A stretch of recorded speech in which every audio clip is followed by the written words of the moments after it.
I just didn't think I wanted to be involved in financial markets anymore, managing money professionally. It's hard on your stomach. You're in the great financial crisis. You go to work, you're sick to your stomach, even though you're doing good, you think the world's going to end. And it did feel like it was going to end in 2008. I'm like, how do people have confidence putting their deposits in the Royal Bank of Canada if it's actually defaulted, bankrupt? The answer is, as you know, is because everybody assumes the banks are too big to fail. They assume that the government of Canada will be there to bail them out. Now, this is no different than any other banking system in the world. And the reason that Treasury Secretary Nicholas Brady in 1988 introduced what was called the Brady Plan to solve the Mexican portion of the LDC crisis. And my job was to determine which option we would take of the Brady Plan to turn our exposure of loans into Brady bonds. And it was a great project. And I actually got pretty excited about, first of all, I definitely picked or advised the bank to go 100% into the most valuable option that, turned out over time as a function of changes of interest rates, changes of oil prices, et cetera.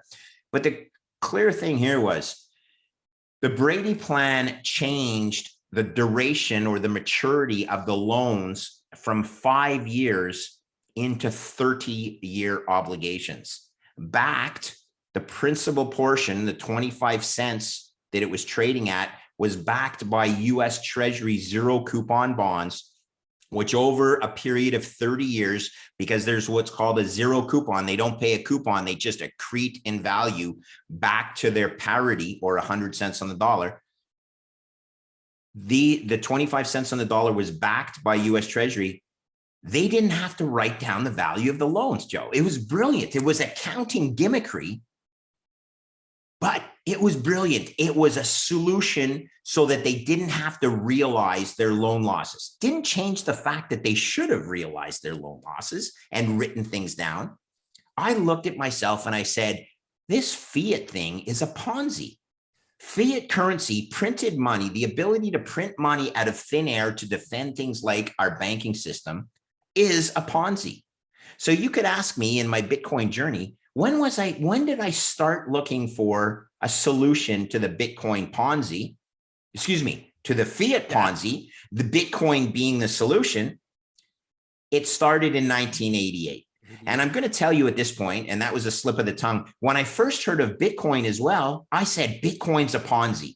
But I'm going to stay back in 1988, and I'm going to tell you, I was worried. I'm like, how does this financial system work if it's subject to being insolvent on a regular basis? And sure enough, it was, because I traded credit in the great financial, I traded credit in 1988. I traded credit in 1998, which was an incident called long-term capital management, which was a large Wall Street hedge fund that basically defaulted and couldn't pay the insurance contracts that they had sold to Wall Street and had to be bailed out by the Fed. So 1988, 1998, then the real financial crisis, 2008. That was a scary one. All of these times successively, the banking system was insolvent. It was on the verge of collapse, and it needed to be bailed out by the central banks, essentially printing money. Now, think of this. I just graduated from Cornell. I had a whole bunch of US dollar student loans. I felt that the Canadian banking system and the global banking system was actually built on, somewhat wobbly pillars.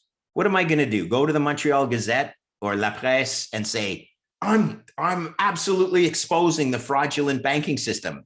No one's going to believe me. And secondly, I'm not going to have a job for the rest of my life, right? So I had to sit back and just bite my tongue and live through these successive financial crises, each single time further debasing or taking value away from the printed fiat currency. Okay. In 2008, I was working at a hedge fund.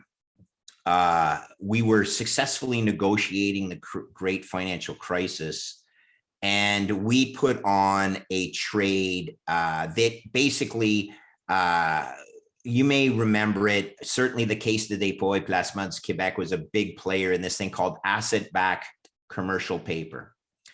And the Caisse de dépôt et placement Quebec had lent or invested 16 billion of their, at the time, my parents were still alive in Quebec, the pensioners of Quebec, they'd put 1/10 of their assets into this asset-backed commercial paper at 100 cents on the dollar.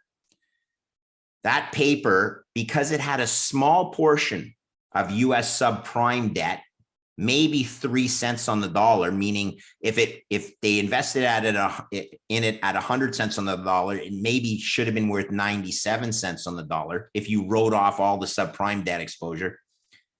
They started to panic, and the Caisse stopped rolling their paper, and the Caisse was the biggest participant in this market. And when the Caisse stopped rolling their paper, the whole market stopped functioning, and the value of the asset-backed commercial paper went from 100 cents. Remember, it should have been maybe trading at 95 cents if you X out the subprime mortgage. Guess where it traded down to? 20 cents on the dollar. And the Caisse de dépôt lost about $10 billion of Quebecers' money because they're dumb. They didn't do the math. We were lucky. We didn't own it at 100 cents on the dollar, but when it traded at 20 cents on the dollar, we're like, this is stupid cheap, stupid. And we could actually hedge the default risk of any of the corporations that were left in the asset-backed commercial paper. And I don't want to get too granular. The point is, it turned out to be the best trade of my career until I found Bitcoin. We bought the paper at 20 cents on the dollar, and 5 years later, it was worth 100 cents on the dollar. Okay, so I've spent my whole career trading credit, looking at credit markets for guidance. Credit is the most important component of the capital markets. As you know, and as your listeners know, credit ranks has a prior claim in the capital structure. So in the event of a default of a company, if the debt of the company does not get repaid 100 cents on the dollar, the subordinate equity claim gets zero. Okay.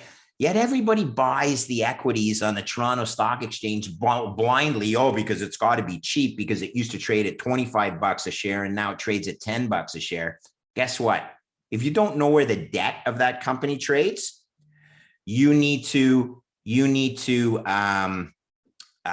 understand that you're not doing your proper, appropriate risk analysis because the debt has prior claim. Okay, I just got to respond to a quick text message here, but always look to the credit markets. They are the most important component, and they have signals that will tell you whether your equity should be worth. You should not, in other words, invest in equity without knowing where the credit trades. Okay, here's my advice to everybody. Credit is the most important and biggest component of capital markets. Always follow what the credit markets are doing. They tend to lead any crisis because the equity guys just don't understand and follow the credit markets closely enough. So here's the key thing. Okay, my life has been spent in credit. We completed the perfect trade at our hedge fund, and I just didn't think I wanted to be involved in financial markets anymore, managing money professionally. It's hard on your stomach. You're in the great financial crisis.